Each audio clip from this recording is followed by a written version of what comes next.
Welcome to Learning from the Best, a YouTube channel that empowers you to achieve success, wealth, happiness, and personal growth through the timeless wisdom of the world's greatest minds. Letter 2. Luck depends on planning. January 20th, 1900. Dear John, some people are destined to be dazzling kings or great men because of their extraordinary talents, such as old Mr. McCormick, who had a brain that made luck and knew how to turn a reaper into a sight for money. In my eyes, McCormick Sr. will always be an ambitious and commercially gifted industrial tycoon who freed American farmers with the harvester and put himself among the richest men in America. The French seemed to like him more, hailing him as the man who had contributed most to the world. Oh, what an unexpected bonus. This business wizard, who could only be an ordinary farm implement dealer, said an esoteric saying, "Luck is the remnant of design." This sentence does sound quite confusing. Does it mean that luck is the result of planning and strategy, or is luck just what's left over after planning? My experience tells me that both meanings exist. In other words, we create our own luck, and it is impossible for us to completely eliminate luck with any action. Luck is the gospel that is difficult to get rid of in the planning process. McCormick understood the true meaning of luck and opened the door to luck. So, it's no surprise to me that McCormick Harvester can be marketed around the world as a product that never sets. However, in our world, it is difficult to find someone who is as good at planning luck as Mr. McCormick, and it is also difficult to find someone who does not believe in luck and who does not misunderstand luck. In the eyes of ordinary people, luck is always innate, and as long as they find someone who has been promoted in the position, has a great success in the business world, or succeeded in a certain field, they will say casually, even in a contemptuous tone, "This man is so lucky that luck helped him." Such a man can never glimpse a great truth that makes him successful. Every man is the designer and architect of his own destiny. I admit that just like people can't live without money, people can't live without luck. But you can't wait for luck to make a difference. My creed is I don't live by God-given luck, but I thrive by planning. I believe that good planning can influence luck, and in any case can successfully influence luck. My plan to turn competition into cooperation in the oil world is a testament to this. Before that plan began, the refiners fought their own way, greed for profit, and the result was a devastating competition. This competition is certainly a boon for consumers, but falling oil prices are disasters for the refiners. At that time, the vast majority of refiners were doing business at a loss and were sliding into bankruptcy one by one. I know very well that in order to be profitable again and make money forever, we must tame the industry and let everyone act rationally. I see it as a responsibility, but it's hard to do, and it requires a plan. A plan to put all the refining operations under my umbrella.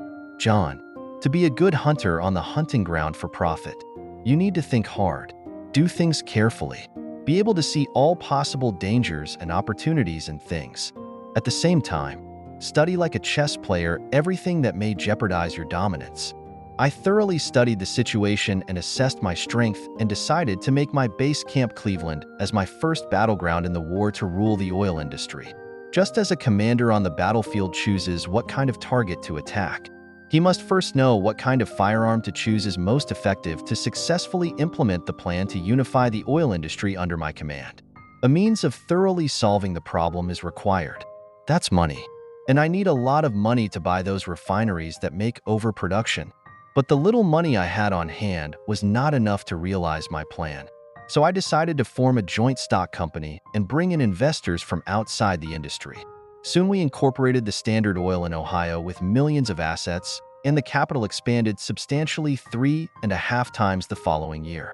But when to do it is a matter of knowledge. Visionary businessmen are always good at finding opportunities in every disaster. And that's what I did. Before we set out on our journey of conquest, the oil industry was in disarray.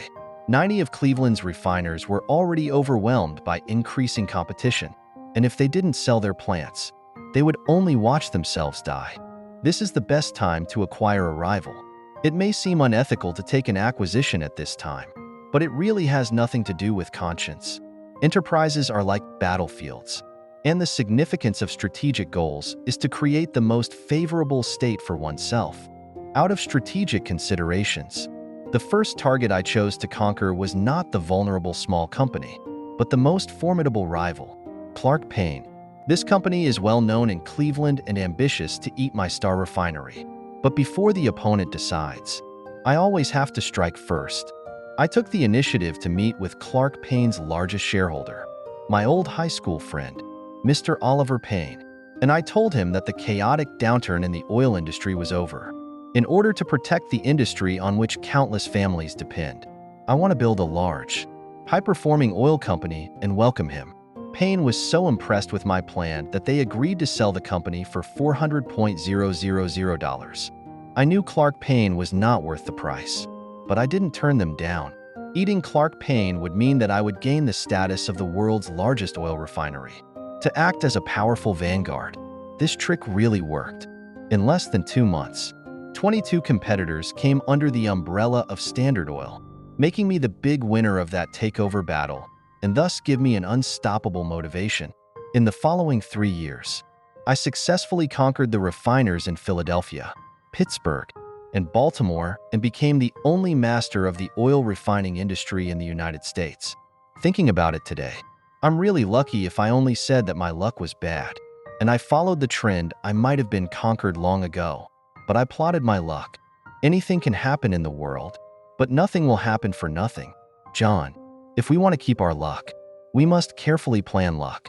And planning luck requires a good plan. A good plan must be a good design, and a good design must be able to play a role.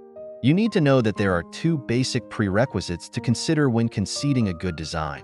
The first is knowing your goals, such as what you want to do, and even who you want to be. The second is knowing your goals. It is to know what resources you have, such as status, money, relationships, and even abilities. The order of these 2 basic conditions is not absolutely irreversible. You may have an idea and a goal before you start looking for goals suitable for these resources. You can also mix them together to form the third and fourth methods. To achieve the goal, you have to selectively create some resources, and maybe have some resources and a certain goal. You must raise or lower your goals based on these resources. After you adjust according to the resources, or adjust the resources according to the goals, you have a foundation, a structure that can be conceived and designed. The rest is to fill with means and time, and wait for luck to come. You need to remember, my son, to design luck is to design life. So while you wait for luck, you need to know how to channel it. Give it a try. Love, your father.